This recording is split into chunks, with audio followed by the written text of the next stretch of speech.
Go. Oke, baik semuanya. Baik lagi bersama gue Hanif di channel Muhammad Hanif Ramadhani. Oke. Jadi kali ini pada podcast episode pertama ya untuk Matkul PKN ya, tentunya. Jadi kita kedatangan tamu kita nih, spesial guest nih. Oke, silakan Mas, siapa namanya? Saya Muhammad Faisal Gopur. Oke, mereka ini teman-teman saya, dia akan membantu saya untuk mengerjakan tugas ini. Jadi podcast sekarang tuh kita akan membahas apa sih Mas? Kalian tahu nggak nih? Kalian tahu nggak? CPG kasih lagi rame CPG membahas yang lagi rame sekarang di politik. Menurut kalian Indonesia sedang baik-baik saja atau kita hanya dipaksa percaya? Dua-duanya sih Bang. Menurut gua sih ya lagi baik-baik aja sih ya. Oke. Menurut lu baik-baik aja? Ya soalnya kan udah lagi perang Bang. Jadi Yang gitu udah sih. dunia Nggak terlalu berharap tinggi lah. Iya. Oke. Jadi kita ini bukan bicara sebagai ahli politik, namun ya sebagai rakyat biasa yang melihat kondisi Indonesia hari ini. Saya tidak membuat video ini untuk membenci pemerintah ya. Oke. Benar kan? Benar, oke. Saya membuat video ini karena saya mencintai negara ini. Oke? Oke, setuju. Karena menurut saya mencintai negara bukan hanya memuji pemerintah ketika semuanya terlihat baik, tetapi juga berani menyampaikan kritik ketika ada kebijakan yang menurut kita perlu diperbaiki. Setuju nggak Mas? Setuju. Oke. Jadi langsung kita masuk aja. Dan ini kita bakal membahas ya untuk pemerintahan sekarang nih. Apa tuh? Ketika Pak Prabowo Subianto dan Mas Gibran Rakabuming Raka terpilih menjadi presiden dan wakil presiden, masyarakat menaruh harapan yang sangat besar. Harapan agar ekonomi membaik, agar lapangan kerja semakin luas, agar harga kebutuhan pokok lebih terjangkau, dan harapan agar kehidupan masyarakat menjadi lebih sejahtera. Namun, ketika kita masuk, maaf ya, tadi kita agak ke pause karena kita ada guest yang baru hadir nih guys, oke? Stargis gak sih ini Star mah? guest ini man. Dia udah cutting saya ya, cutting baik. Bawang. Oke Mas Tirtan, masuk, boleh? Silakan. Oke Mas. Oke. Mas. Jadi tadi kita sampai namun masuk di tahun 2026 ya.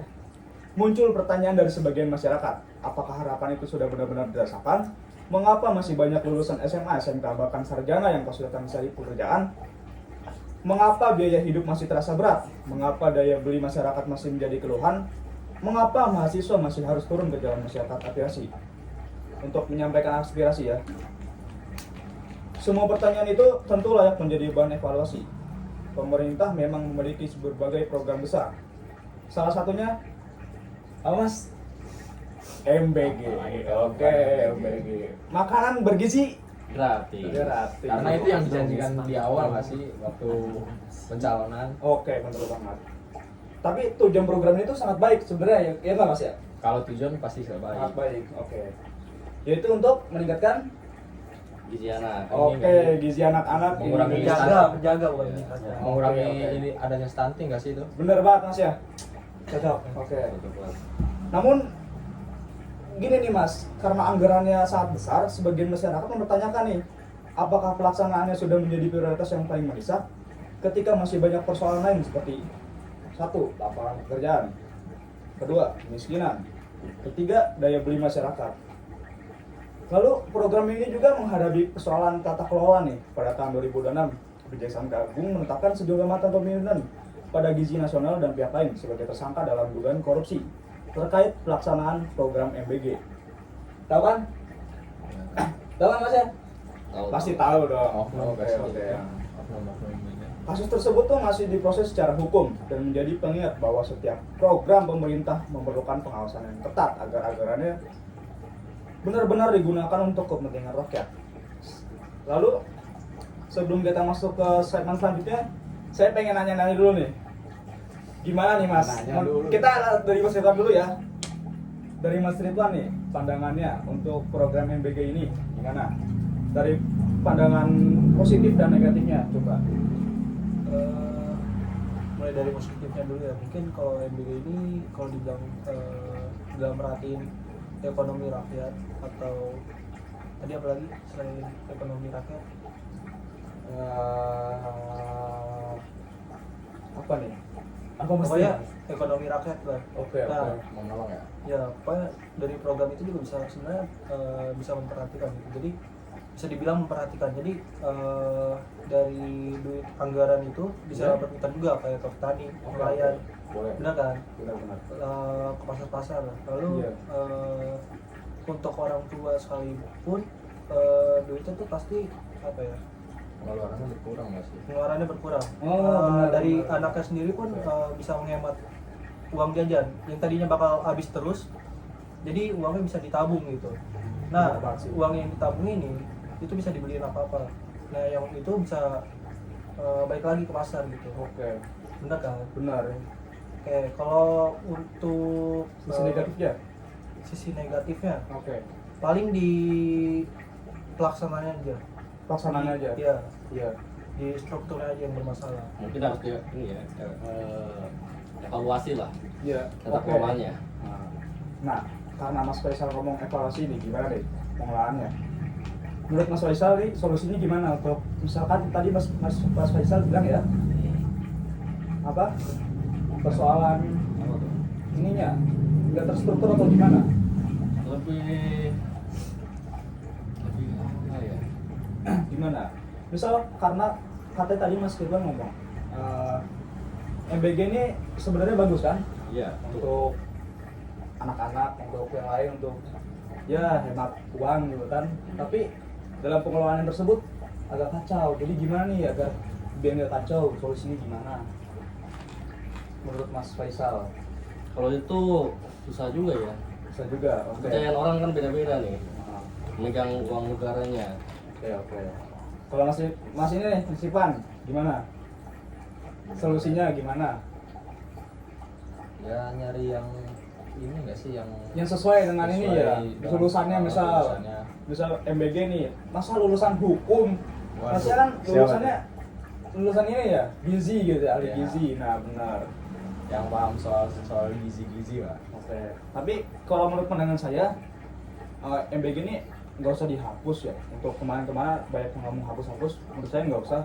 Menurut saya itu kita rombak lagi nih dari atas sampai bawah.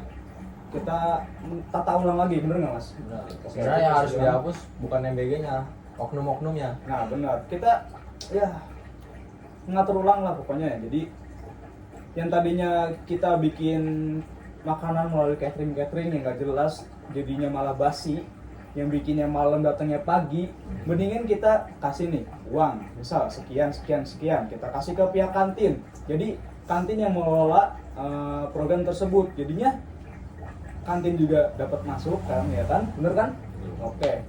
Terus kalau di kantin kan jadinya misal kantin-kantin ini bikin pagi-pagi nih, anak-anak mungkin pagi-pagi masih pada belajar, mereka bisa masak dulu, bisa ini dulu, jadinya oke nggak menurut kalian? Atau kalian ada pandangan lain nih? Menurut saya sih oke aja ya. Oke. Cuman itu tergantung orang kantinnya nih. Dengan Takutnya- orang kantin. Takutnya dia sama saja korupsi anggaran. Oke, benar. Itu yang jadi masalah. Orang yang ditunjuk aja bisa korupsi, apalagi orang yang ditunjuk gitu. Nah, izin menambahkan juga. Boleh, Mas. Nah, Oke. Tadi kan permasalahannya di apa ya? Rekrutannya. Iya. Kayak harus Iya. memperhatikan Lulusannya lulusan gizi kan. benar. Sedangkan kantin sendiri nggak ada, gitu, nggak memperhatikan itu. Kita boleh nih Mas menyalurkan apa lulusan gizi untuk ya ini apa menjalankan program tersebut di kantin. Jadi dia kepala pimpinannya itu dia. Jadi kita tunjuk nih apa ahli-ahli gizi untuk ke kantin. Jadi mereka menyalurkan gitu Mas. Jadi ayo kita buatin seperti ini. Biar nggak kayak kemarin. Kita kemarin nggak jelas bikin dari pagi dari malam kan bikin malam datang pagi basi. Banyak banget yang seperti itu. Gimana Mas Ridwan? Setuju nggak? Oke. Untuk menyalurkan ini orang-orang ahli gizi ke kantin gitu. Setuju aja, cuman Setuju ya aja. gimana ya? kita harus merhatiin juga orang-orang yang udah join ke SPPG nya sendiri. Bener banget sih, bener. Jadi kita nggak bisa ya memperhatikan rezeki orang gitu aja. Oke. Ya gitu aja sih sebenarnya. Ini tuh yang pokok utamanya tuh permasalahan itu sebenarnya ada di ini guys, ada di apa? Para atasan itulah, you know lah, apa yang motong-motong anggaran, yang ngambil anggaran negara. cuman ya kita deh bukannya kita membenci ya, kita karena kita mencintai negara ini ya. Tuh. Jadi kita mengkritik lah hal-hal yang dirasa sangat mengganjal di hati-hati kita, bener nggak? Kita langsung aja nih, habis MBG, aku mau ngebahas lagi nih. Kalian tahu nggak aku mau ngebahas apa? Apa tuh? Operasi Merah Putih. Bener banget Mas Faisal, gila banget. Yang jaksa nggak dibahas mas. Kita bahas ini dulu, oke? Oh, Oke. Selain MBG tadi ya, pemerintah juga menjalankan Kopdes. Apa sih itu Mas Kopdes? Koperasi Desa Merah Putih. Pemerintah menyatakan program ini bertujuan memperkuat ekonomi desa. Namun, sebagian masyarakat dan akademis mempertanyakan apakah program tersebut sudah menjadi prioritas utama dibanding membuka lapangan kerja dan meningkatkan daya beli masyarakat. Program ini juga menuai kritik nih karena adanya pelatihan dasar militer bagi calon pengelola koperasi. Pada Juni 2026 tercatat bahwa sudah 5 peserta dilaporkan meninggal dunia selama mengikuti periode pelatihan. Peristiwa tersebut memunculkan kritik dari berbagai pihak, termasuk Komnas HAM, yang menilai pengelola koperasi lebih membutuhkan pelatihan manajemen daripada pelatihan militer. Pemerintah kemudian menyatakan akan mengevaluasi pelaksanaan program tersebut. Jadi gimana nih buat mas-masnya yang ada di sini untuk tanggapan mengenai Kopdes yang bahasanya mereka untuk memajukan desa di ujung-ujung desa, tapi malah ya gitu mas penerapannya, dan untuk proses rekrutmennya juga malah kita harus diwajibkan wajib militer seperti itu. Apakah make sense dengan apa yang dilatih dari rekrutmen dan apa yang kita kerjakan di Kopdes tersebut? Apakah itu matching? Gimana menurut mas-masnya? Bisa dari siapa dulu? Silakan. Boleh?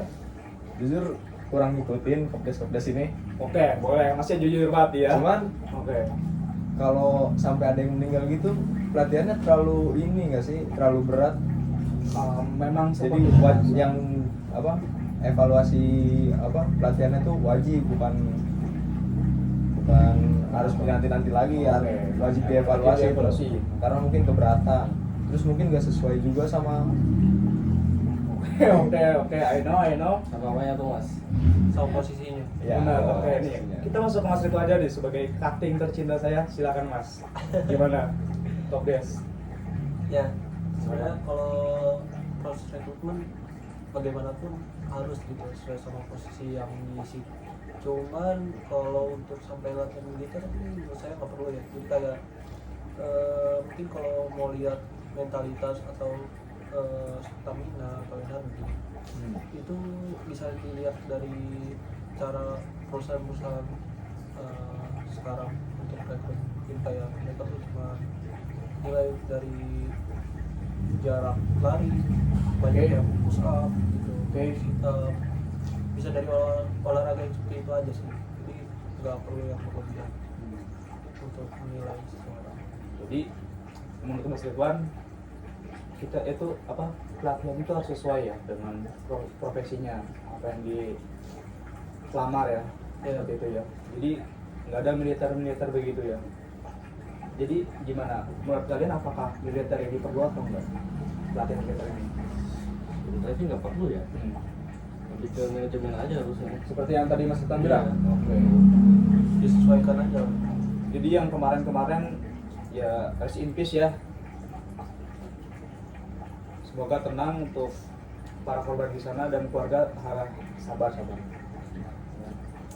Ya gitu deh, kita harus mengevaluasi biar Indonesia tuh kedepannya biar semakin inilah menuju Indonesia emas katanya kan. Masa gitu terus. Oke, kita langsung ke pembahasan selanjutnya. Di sisi lain, Waduh. karena kondisi ekonomi juga menjadi prihatin ya. Sebagai masyarakat, kita mengeluhkan biaya hidup yang masih tinggi. Ketika harga BBM berubah, dampaknya bisa dirasakan pada biaya transportasi, distribusi barang, hingga harga kebutuhan pokok.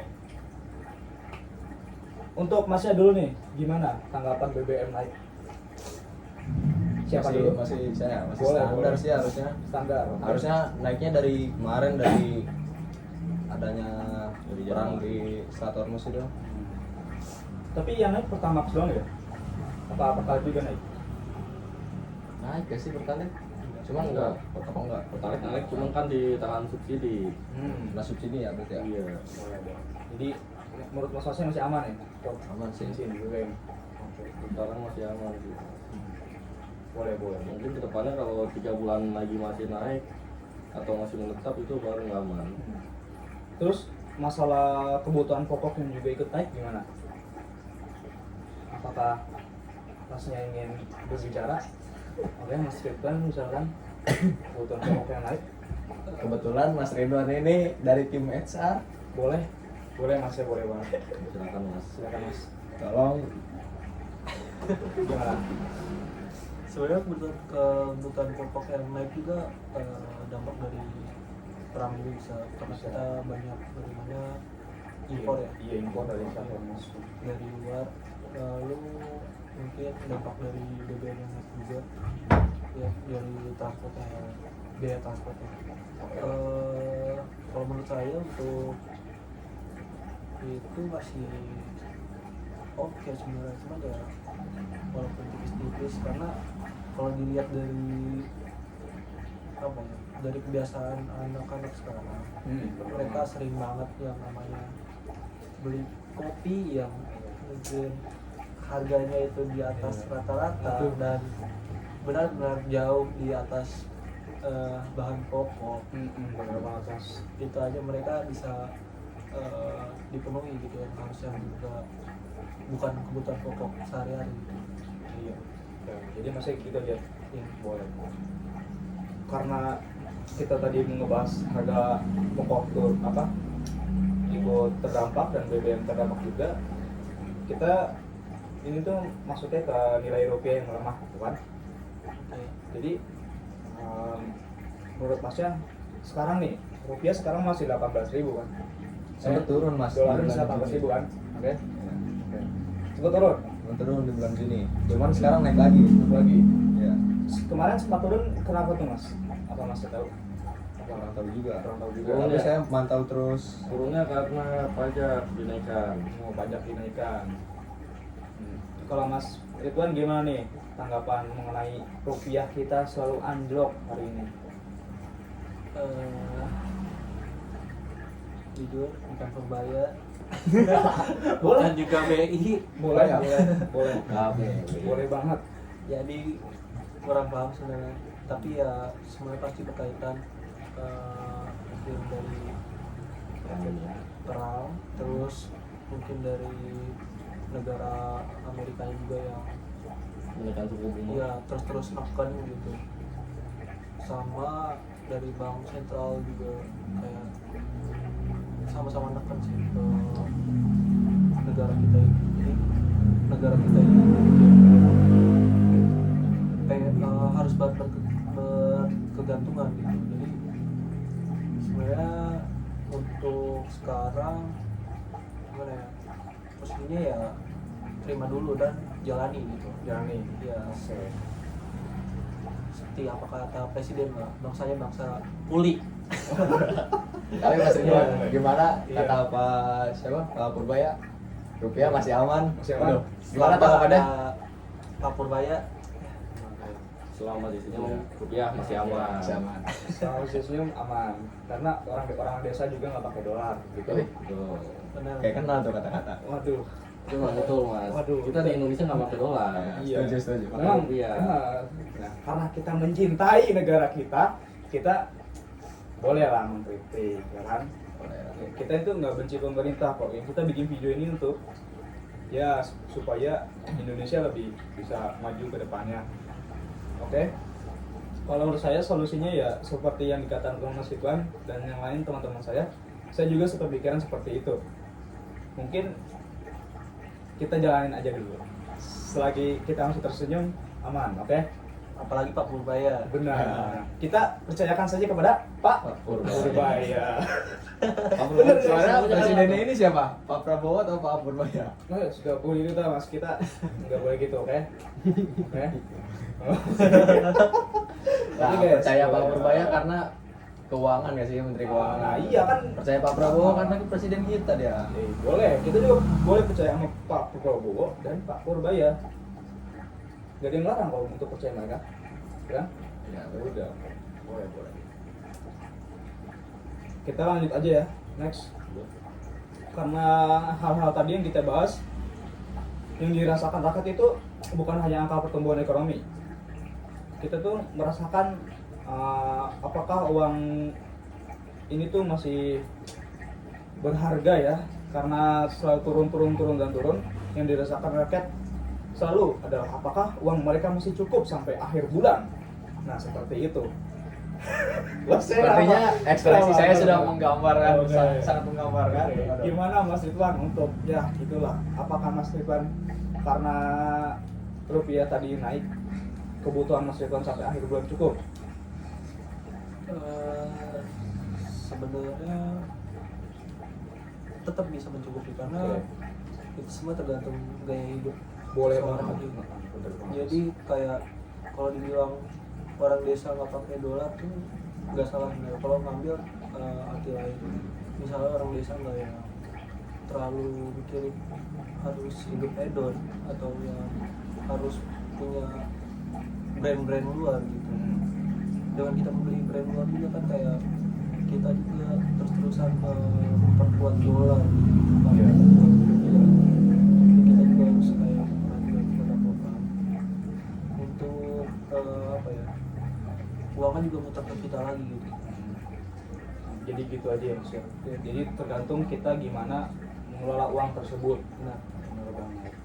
Oke, jadi buat kalian yang nonton ini, kalian nggak boleh boros ya. Indis ekonomi. Indis oke? ekonomi. Indis Ekonomi ada yang jualan rumah 150. Oh gitu Mas. Begitu Mas. Nah, seperti apa yang dikatakan Mas Ridwan tadi. Ya industri ekonomi ya kita lebih mengevaluasi lah apa tentang pengeluaran duit kita selama gajian untuk kita atur sebaik-baik mungkin. pola gaya hidup. Iya, pola gaya hidup kita nggak usah inilah, Nggak usah tinggi-tinggi nggak usah lah. tinggi-tinggi lah, standar aja lah. Kita nongkrong boleh lah ngopi paling Cepat aja Cepat. lah. Jangan Iya. Starbucks 100.000 yang Waduh, mahal. waduh. Kita bukan mau mematiin ini ya usaha orang ya, tapi kita ya, selagi ada yang lebih murah, oke lah. Industri ekonomi men, Yang pertama paling utama cintai produk lokal. boleh. Cinta produk lokal boleh. Baik. Banyak kok, oke. Boleh aja nih taruh nih, boleh sponsor. Janji Ada jiwa, sponsor. janji jiwa boleh. Apa lagi? Kopkan. Kopkan boleh banget. Sponsorin kita nih, kita nggak sponsor nih ya. Boleh banget Kopkan. Langsung aja masuk. Oke, langsung aja masuk. Aduh, Waduh, sebentar. masuk beneran tuh. Sebentar ya. Dari pos Kopkan tuh. Sebentar. Jadi setelah kita bahas ini, kita masuk nih ke pembahasan mahasiswa. Jadi tidak heran jika pada tahun kemarin atau tahun sekarang, tahun 2026 muncul berbagai aksi demonstrasi mahasiswa di berbagai daerah. Mereka turun ke jalanan membawa tuntutan. Mereka meminta pemerintah mengevaluasi kebijakan ekonomi pengguna anggaran negara serta program-program prioritasnya. Menurut saya, kritik seperti ini bukan berarti membenci pemerintah. Justru kritik ini adalah membentuk kepedulian terhadap negara. Karena dalam demokrasi, pemerintah bekerja untuk rakyat dan rakyat bekerja mengingatkan ketika merasa ada kebijakan yang belum sesuai harapan. Lalu, apa solusinya? Jadi, kalau menurut saya ya seperti yang tadi dikatakan teman-teman, untuk misalkan yang BBM dan ekonomi sempat naik dan kebutuhan pokok naik, kita harus mengatur keuangan kita ya, seperti itu. Dan yang lain-lain kalian bolehlah replay lah, kita udah ngobrol kok tadi gimana solusinya. Tapi kalau untuk yang lain-lain kita perlu lebih memprioritaskan pencipta lapangan kerja nih agar masyarakat kembali ke penghasilan yang layak. Itu dari saya untuk pemerintah. Lalu program-program yang tadi disebutkan yang menggunakan anggaran besar seperti MBG maupun Kopdes harus terus dievaluasi secara transparan agar manfaatnya benar-benar dirasakan masyarakat. Pemerintah juga perlu menjaga stabilitas harga kebutuhan pokok, memperkuat daya beli masyarakat, serta memastikan setiap rupiah dari APBN digunakan secara efektif. Selain itu, pemerintah harus lebih terbuka terhadap kritik nih, dan lebih sering berdialog dengan mahasiswa, akademis, pelaku usaha, dan masyarakat. Karena pemerintah yang kuat bukanlah pemerintah yang anti kritik, melainkan pemerintah yang mau mendengar nih, yang mau mendengar, oke? Mau mengevaluasi dan mau memperbaiki diri. Jadi misalkan untuk pemerintah yang nonton video ini, entah itu video ini bakal nyampe ke Pak Prabowo atau Mas Gibran, ya jangan inilah, kita kan hanya gimana mas, bagaimana mas? Masyarakat biasa. Masyarakat biasa. Kita akan kembali ke Solo sebagai Warga biasa. Warga biasa. Ya seperti itu. Jadi kita hanya ingin mengevaluasi dan mau memperbaiki diri. Saya berharap Indonesia tidak hanya mau maju dalam pembangunan, tapi juga maju dalam transparansi keadilan dan kesejahteraan rakyat.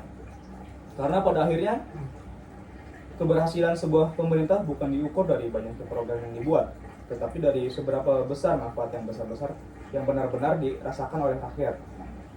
Jadi seperti itu untuk kali ini. Jadi untuk teman-teman kita yang ada di sini yang hadir seperti Mas Ridwan dan Mas Ripan dan Mas Faisal, sebelum penutup, jadi kita akan membahas ulang nih untuk program-program tersebut. Bahas apa lagi tuh mas? Silakan Mas. Silakan Mas. Ya, tadi sepertinya Mas Faisal mau membahas apa Mas? Bahas masalah kejaksaan ya yang Oke. hari ini ya. Boleh. Silakan Mas. Kayaknya Mas Faisal punya ini nih. Oh, Iya baru. isi hati yang tidak. Yang ingin dicurahkan. Iya ya. Masih. Ada sih ya. Gimana? Tanggapannya Mas Faisal aja lah. Gimana? Untuk kejaksaan lebih terbuka lah anggarannya lah untuk apa lagi ya. Bingung juga saya mau ngetakut ya. Mikirnya TNI Bang.